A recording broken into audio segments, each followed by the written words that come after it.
Dominican media mission के दैनिक आहार में आपका स्वागत है। सबों को जय यीशु।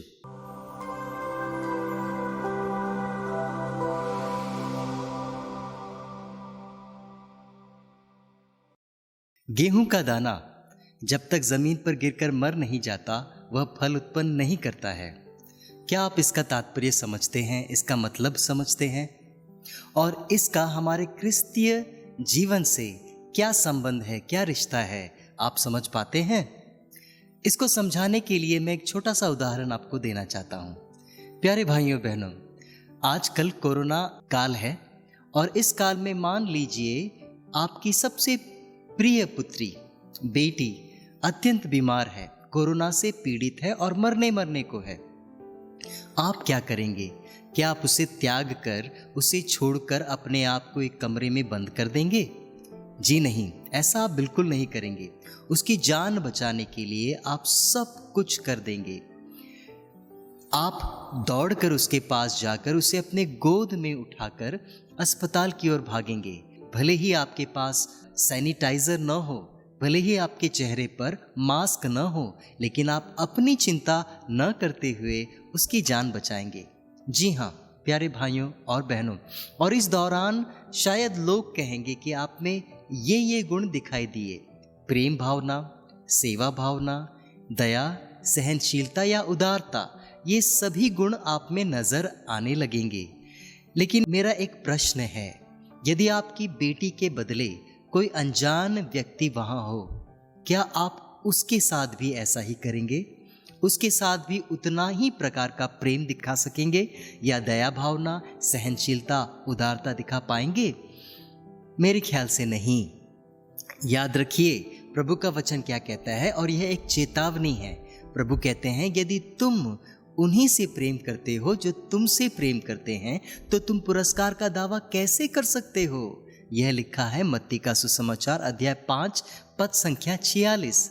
जी हाँ, आपके जीवन में आज का सुसमाचार में हमें बताया गया है कि हमें फलना है, अर्थात हमें पुरस्कार पाना है। यदि आप सचमुच अपने जीवन में पुरस्कार पाना चाहते हैं, अपने जीवन में फलना चाहते हैं, तो जितने भी गुण मैंने कहा है, प्रेम जो आपके बेटी के प्रति आप दिखा पाते हैं, सेवा भावना जो आप अपने पत्नी के प्रति दिखा पाते हैं, सहनशीलता जो अपने बच्चों के प्रति दिखा पाते हैं, उन सबों को अपने घर के बाहर दिखाइए, अपने घर के अंदर दरवाजे के भीतर ना दिखाइए। तब ही आपके ये गुण फलेंगे और फूलेंगे। मदर टेरेसा कहती है, जब आपको सेवा करने का मौका मिले तो आप इतनी सेवा करो और तब तक सेवा करो जब तक आपको दर्द न हो, जब तक इसका दर्द आपको महसूस न हो। और बिल्कुल यही बात आज के पहले पाठ जो कुरिन्थियों के नाम द्वारा दिया गया है उसमें हमें बताया गया है। संत पौलुस बताते हैं कि जितना उदारता के साथ आप दूसरों के प्रति व्यवहार करेंगे, उतना ही उदार मन ईश्वर आपको दिखाएगा। जितनी सेवा आप दूसरों के प्रति कर सकते हैं, उतना ही आशीष आपको ईश्वर भी देगा, उतना बड़ा पुरस्कार ईश्वर आपको जरूर देगा। और यही बात मेरे प्यारे भाई बहनों, एक छोटा सा और उदाहरण मैं आपको बताना चाहता हूं। आपने शायद ही सुना होगा फादर चेरियन नेरेविटिल, जिनकी मृत्यु कुछ ही महीने पहले केरल में हुई थी। उन्हें मुस्लिम समाज के भाई बहन काफी प्रेम किया करते थे, हिंदू समाज के भाई बहन काफी प्रेम किया करते थे, क्योंकि वो बेहद ही उदार दिल थे। इतना ही नहीं, उन्होंने अपनी एक किडनी एक ऐसे अनजान इंसान को देकर उसकी जान बचाई जिसे वे जानते तक ही नहीं थे।